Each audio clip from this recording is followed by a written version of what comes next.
All of his co-workers were gone.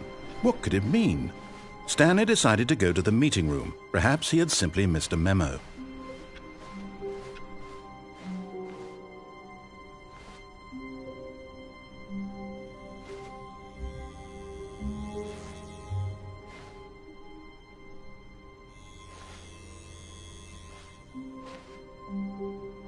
Oh, good. You notice my sign. Yes, I have something very exciting to show you.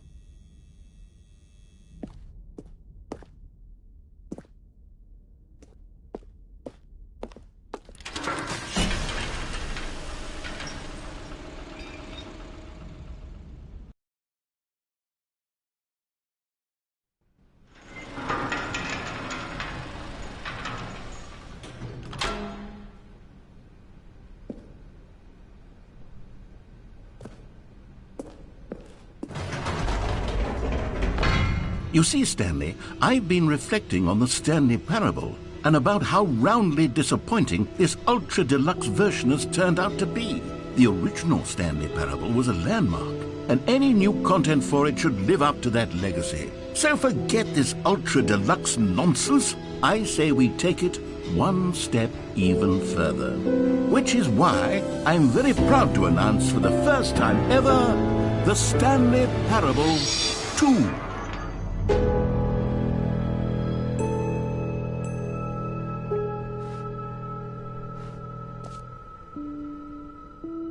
Yes, you see, isn't this far superior to a measly port with a few minor additions? Think of all the new territory we'll cover with a fully fledged sequel, an entirely new experience, built from the ground up. Why, there are so many possibilities. It could go in so many different directions. This is what fans have truly been asking for.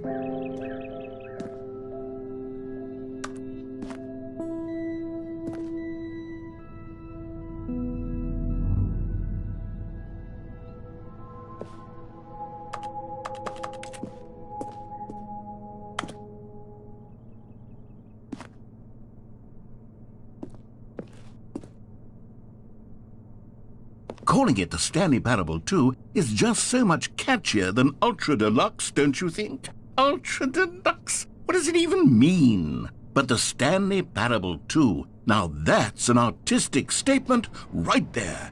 It's future-oriented. It screams progress and innovation and long-term franchising potential.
Now, to be clear, I haven't quite nailed down what exactly the Stanley Parable 2 is going to be, but let's take a look at some of the features I've been developing for it. I figure that if I can loosely organize a handful of interesting concepts, that surely the game will sort of naturally spring up around them. It'll all work itself out. Game development is much more of a fuzzy magic than anything scientific or logical, really.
Here we are. Go on, try out some of the new features.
For the Stanley Parable 2, I asked myself, what do players really want?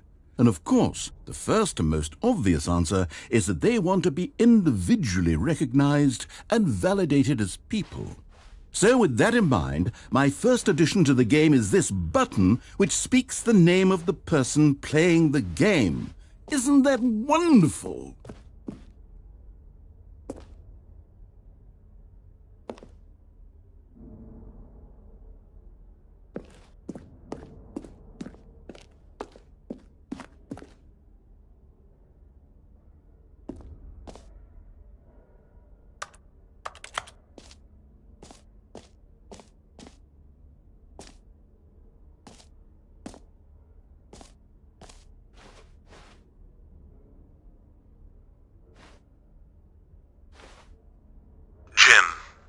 Sorry, I should have clarified. Right now, the button only says the name Jim. But of course, in the final game, this button will say your name, whatever name that is.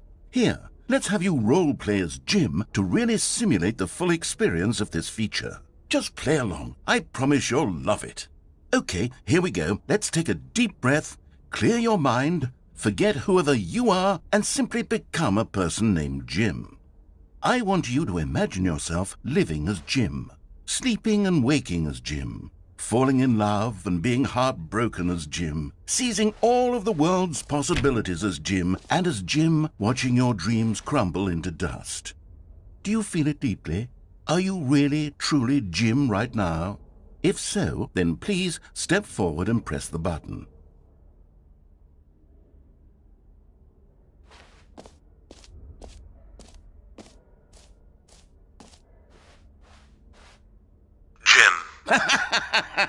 Yes! You see? What a thrill! What a rush! That was you! The button described you. Do it again. Do it again. Jim. Oh, it hits even harder the second time. If this were the only new feature in the Stanley Parable 2, it would still be worth the money. Let's take a break from the Jim button. I'm too emotionally drained from all of this personal validation.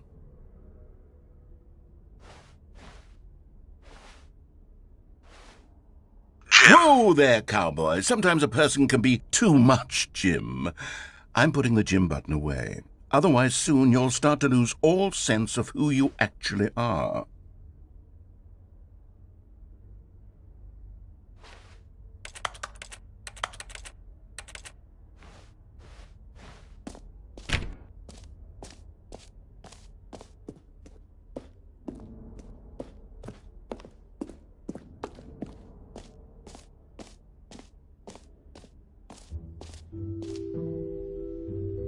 I suppose I could allow only people named Jim to play the Stanley Parable 2. That would actually save me the work of finishing this feature.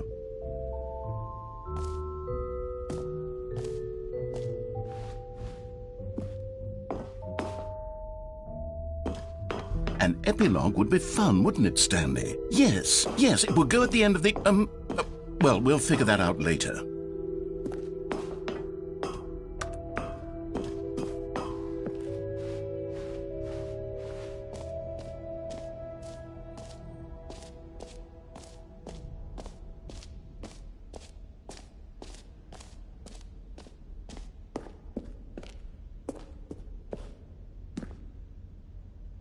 A common complaint of the Stanley Parable was that it was confusing and paradoxical, that it engendered a chaotic sense of reckless despair in those who played it. Well, I am happy to say that after much consideration, I've engineered a clever solution to this fundamental problem with the game.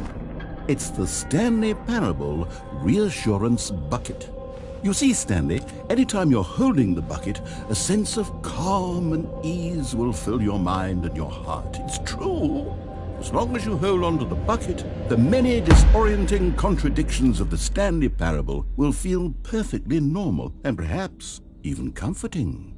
You may even come to long for the gentle embrace of jarring cognitive dissonance while the bucket is in your arms. And to be honest, it's a much more convenient solution for me than actually redesigning the game to be less uncomfortable. Can you imagine what a pain in the ass that would be? Yes, the bucket is the perfect solution. Come on, give it a try.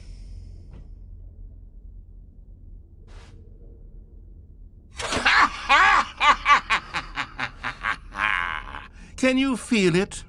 The glow of comfort, even in the face of crushing despair, must already be sweeping through your body. And in fact, can I say that I do believe the bucket lends you an air of charisma as well? I think that just holding it has made you the slightest bit more attractive as a person. The benefits of the bucket seem to go on, don't they? All this and more await you in the Stanley Parable 2.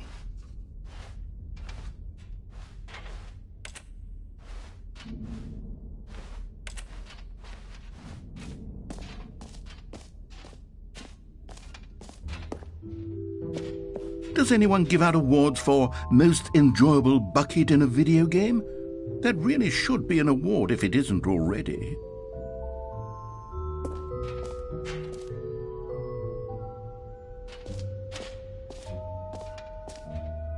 Okay, I'll be honest, I haven't yet decided on this one. I think that in the new version, the office could use a bit of decoration, like balloons. But I'm undecided on Get Well Someday and Happy 12th Birthday. Which would you go with?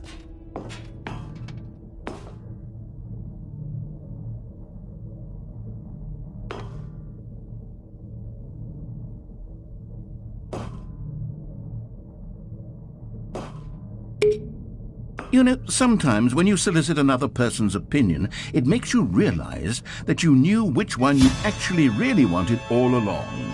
Happy 12th birthday, step-niece, it is.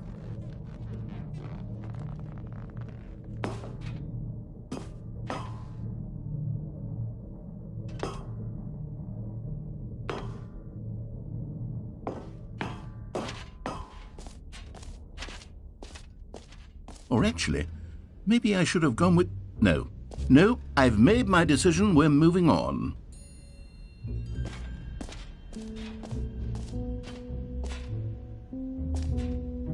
You know what? Let's bring the jump circle back for Stanley Parable 2 as well. It's a... Oh, wait. You already spent all your jumps the first time we saw the jump circle? Oh, well. I suppose it can just be a nice decorative piece, then.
Now, here's something special. You remember that broken test trophy that got left in the game on accident?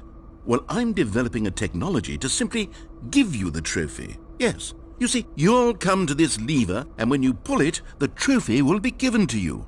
It's as simple as that.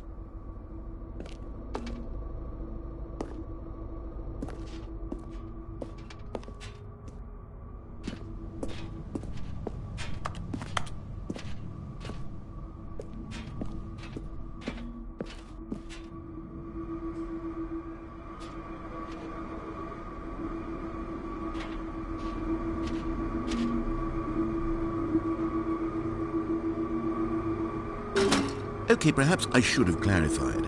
This is technology that will exist. Right now, the trophy is still fully broken. I'm not a wizard, Stanley, but I guarantee it will be fixed in the sequel to at last satisfy the hordes of ravenous fans all over the world who have been uproariously demanding this feature. Gamers, we hear you, and I promise it will happen.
What else? What other exhibits haven't we seen yet?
Stanley, here's an idea that I'm truly fond of. It's never been done before in a video game. This is, in fact, a hole that you can fall down forever. That's right. Infinite falling. You can fall until the end of time, if you like. A stunning leap forward for video games as a medium.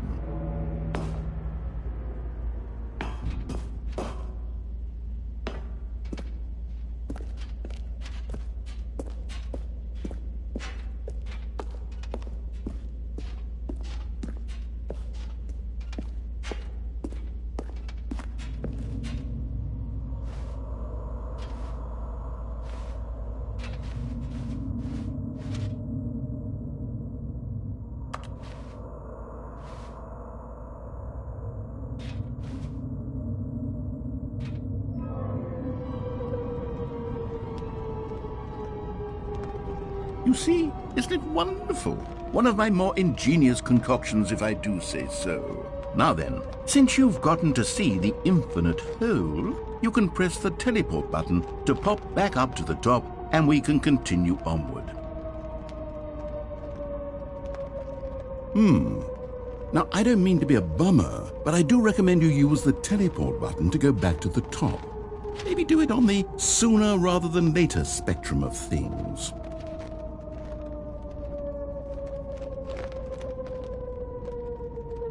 Okay, Stanley, I don't know quite how to say this tactfully, but it's possible that I slightly exaggerated the infinite nature of the hole. Is it a very, very deep hole? To be certain it is.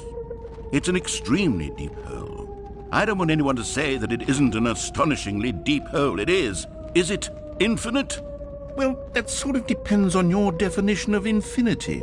From one perspective, the infinite is merely philosophical in nature. It's more of a...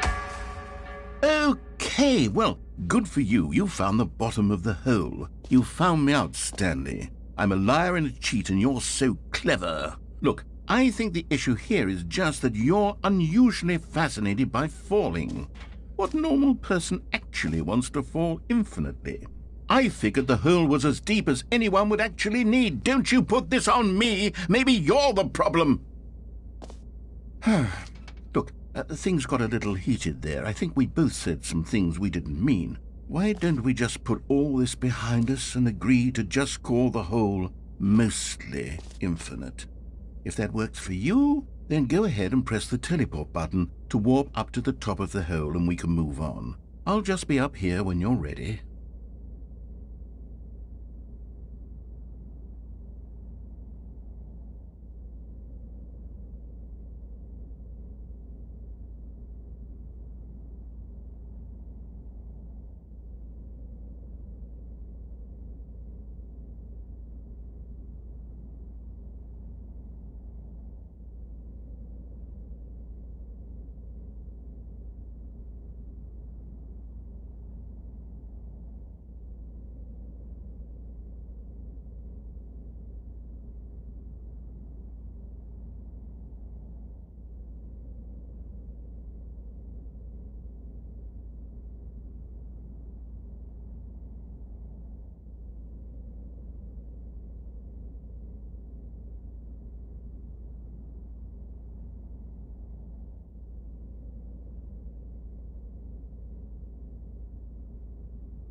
Great! Now, I'm very excited to show you even more of my ideas for the sequel.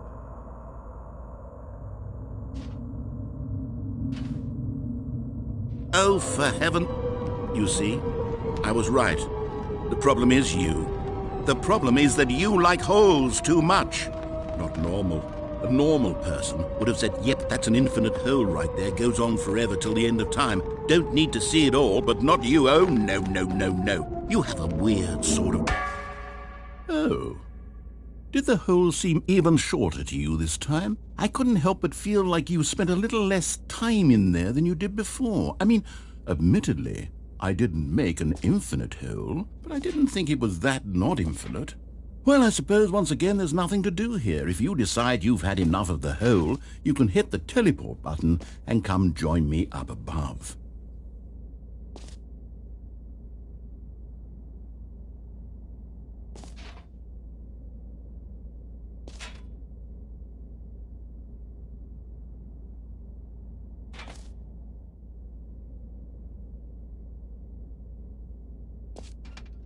Had enough? I'm positively thrilled. I really do have so much more to show you and to talk about, and I've had enough of the hole for a lifetime. Gosh, how could I have guessed? You're back in the hole. If this starts to become a thing where... Wow, okay, yes. I'm starting to become extremely certain that the hole is not only not infinite, but that it's growing steadily less and less infinite. I suspect that I'm starting to hit the point where it's no longer feasible to call the hole infinitely deep, even by the lax overall standards for accountability and marketing. What's going on here? Stanley, I have no explanation for the uncertain nature of the hole's length. Here, let's try something. Let's pop back up to the top, and we'll see if it gets any shorter. Well, there it is. The shame of my lie has come to haunt me. Not only is the hole not infinite, but it's barely even a hole at this point. It's more of a concavity, or even a very aggressive... How is this still appealing to you? I know you're obsessed with holes, but at this depth, I just can't see this scratching the itch. Oh, who am I to judge? You just do whatever it is you're here to do and hit the teleport button when you're ready to move on.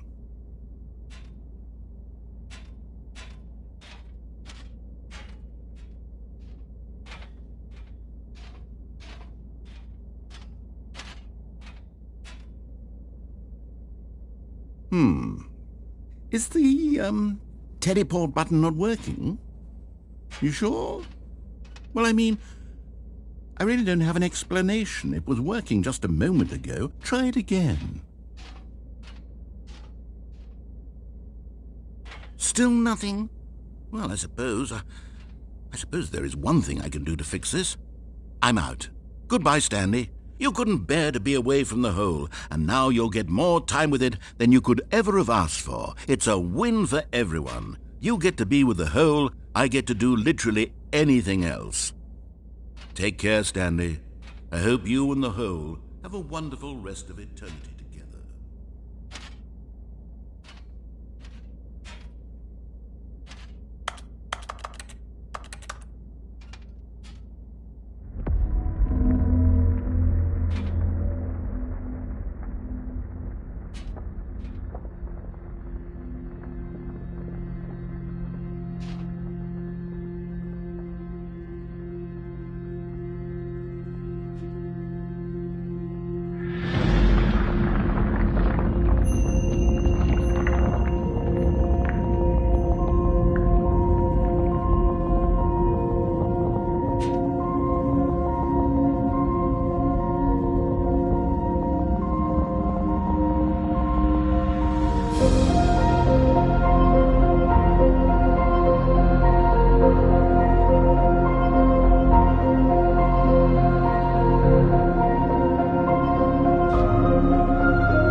My head's stronger. Now you're no longer using up the space of mine.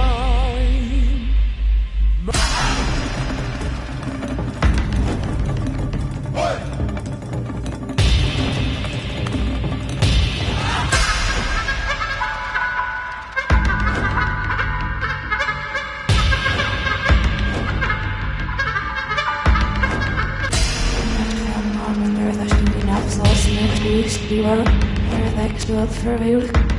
No way. It's not an issue. It's not your speaking. I can't say as it's not sure. Maybe I was very young.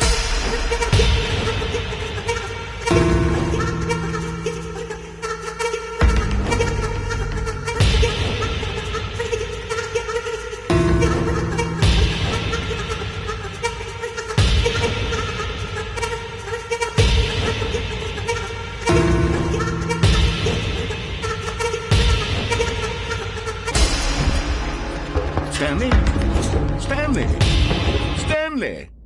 Oh, good, you're awake. It seems you had sort of dozed off there, drifting away into dreamland. But we can't have that, Stanley, because this hole is just so darn fascinating that I want you to be wide awake for every second of it. You don't want to miss a single moment. So how about if I just pop in from time to time and wake you up to keep you really, truly focused on the whole? From the looks of things, you and I will have many, many years here in this hole, and I'm looking forward to all of them. Stay alert, Stanley. I'll be back. Toodle-pip.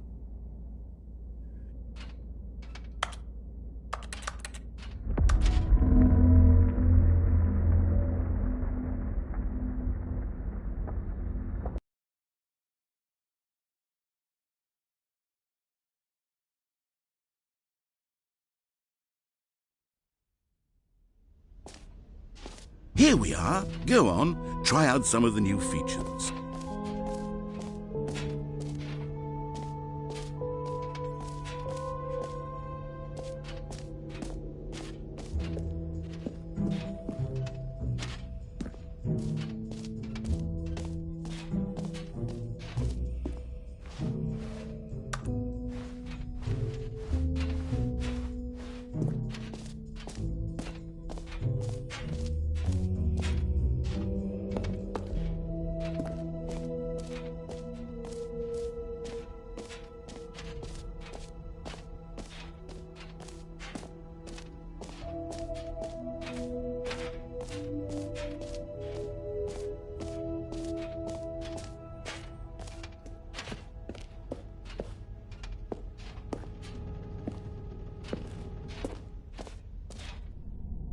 Ah, collectibles.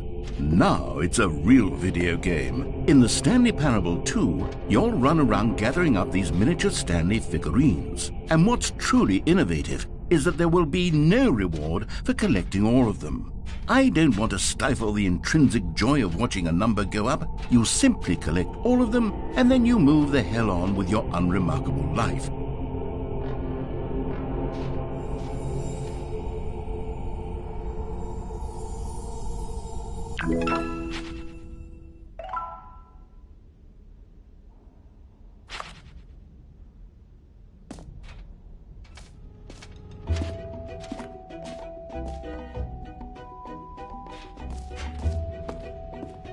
God, it really is the worst when you collect everything in a video game and then they give you a big fancy reward for it. Absolutely tragic.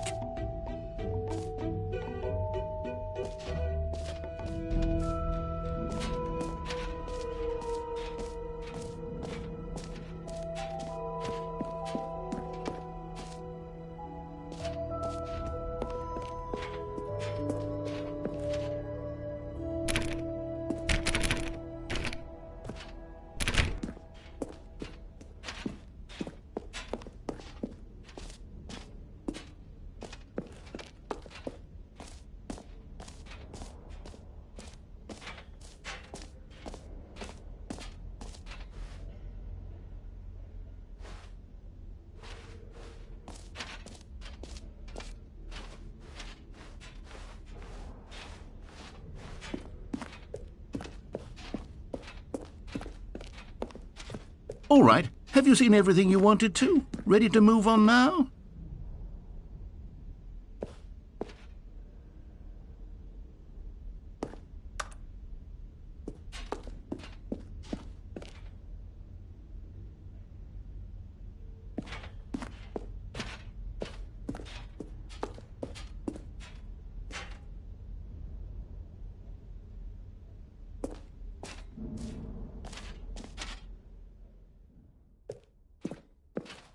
So, Stanley, what do you think? Do you like all of the new features? Yes, I know it's not exactly clear yet how exactly these features will come together as one single coherent video game, but I can feel it in my soul. It's going to work. There's definitely a good game in there somewhere. Say, let's do an experiment. I'll arrange these new features together, and we'll see whether or not it coheres into a meaningful gameplay experience. Okay, are you ready? Here it is. I give you the Stanley Parable 2.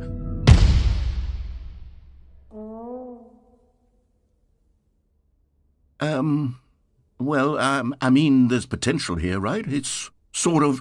Okay, never mind. Hold on, let me do a different arrangement. Okay, yes, this is much better. I feel good about this. Here we go. Version 2. Who am I kidding, Stanley? This isn't a coherent video game at all. It's a lot of gags. And I do very much enjoy creating gags, but they don't add up to anything. I wanted more than anything to create a sequel that would capture all the magic of the first game. I wanted fans to love it. No matter how good these gags are, they won't stand on their own. They would need the structure and the gameplay of the original. Wait, maybe that's it. I can take the original Stanley Parable and simply, well, insert a few of my new features into it. Tastefully, of course. With respect. With care for the vision and integrity of the original game. Would it possibly work? I suppose it could. But it would need a really, really tremendous title screen. A title screen that says with bold and uncompromising conviction, "This is the Stanley Parable 2." Let me see if I can whip something up. All right, perfect. Go ahead. Take a look.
This is the story of a man named Stanley. Stanley worked for a company in a big building where he was employee number 427. Employee number 427's job was simple.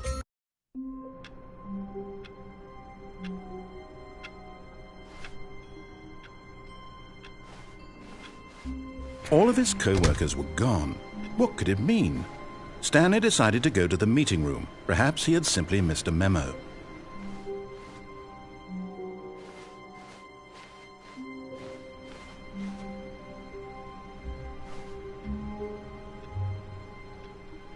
Stanley picked up the bucket.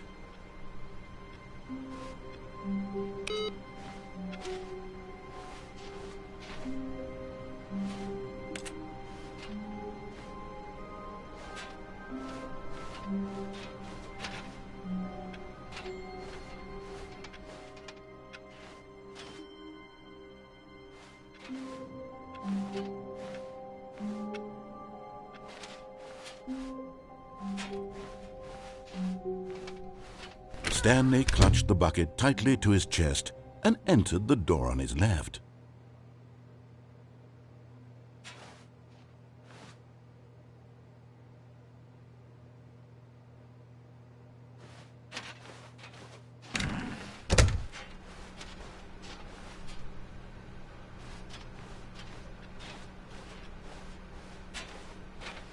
Still no one was here. Stanley needed the bucket's warmth and comfort now more than ever. Perhaps his boss's office was where he'd find answers.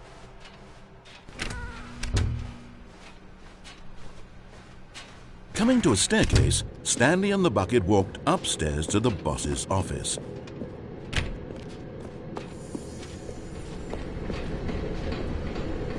You found one of them. One of the miniature Stanley figurines. Remember, no reward for collecting all of these, only the intrinsic pleasure of a job well done. You can't buy that sort of happiness, Stanley. God knows I've tried. So, I implore you to savor each and every moment you come across one of these beautiful figurines.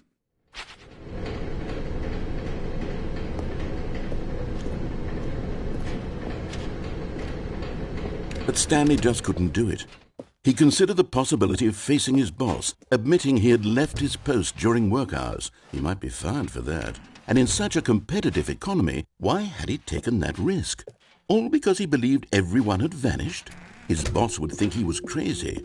And then something occurred to Stanley. Maybe, he thought to himself, maybe I am crazy. He looked down at the bucket in his arms. Am I crazy? He asked the bucket. The bucket returned his gaze, but said nothing at all. That's strange, Stanley thought. Usually the bucket is a source of guidance and wisdom for me in difficult times such as these. He held the bucket close, yet felt none of its familiar reassurance and comfort. And that's when Stanley realized, this isn't my bucket. It's just a normal, everyday bucket. Someone else's bucket, perhaps. How did I end up with someone else's bucket? This is all terribly wrong. Surely no good would come from this. Who knows what sorts of bizarre hallucinations Stanley might experience without the psychologically grounding presence of his bucket. And indeed, now he noticed that the rooms were repeating, which was, of course, very odd. And now he felt himself floating off the ground. Oh, gracious, he exclaimed. Without my bucket, I've gone truly mad. Where is it? I must find it. Far off in the distance now, he heard it calling to him. Stanley! Stanley, it's me, the bucket. Could it truly be? He rushed forward from room to room, passing by one bucket after the next. None of them were his. None of them were his special bucket. Come to me, Stanley. Find me. He had to find the bucket. He had to return to his old friend. It was the only way to truly restore his sanity. And then suddenly, he froze dead in his tracks. He knew where the voice of the bucket had been coming from.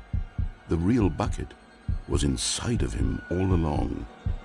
It was incredibly painful. Stanley doubled over in agony and blacked out.